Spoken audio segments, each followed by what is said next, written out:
থেকেই তো দাবি উঠছে মোহাম্মদ ইউনূসের নোবেলটা ছিনিয়ে নাও। মোহাম্মদ ইউনূসের ছবি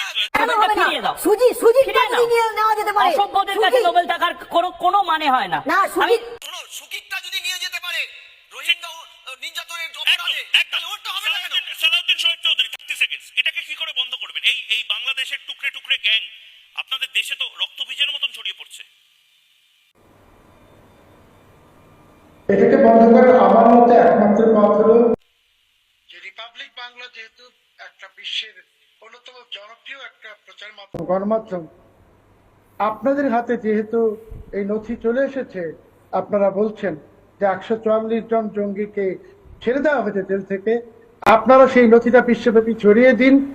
এটা ডোনাল্ড ট্রাম্প থেকে শুরু করে বিশ্বের যত নীতিনির্ধারক আছে তাদের কাছে দিন, এবং ভারতের শীর্ষ গণমাধ্যমের কাছে দিন, আমাদের কাছে দিন। আমরাও রিপাবলিকের পক্ষ থেকে এবং এটা নিয়ে আমরা ছাড়বো না।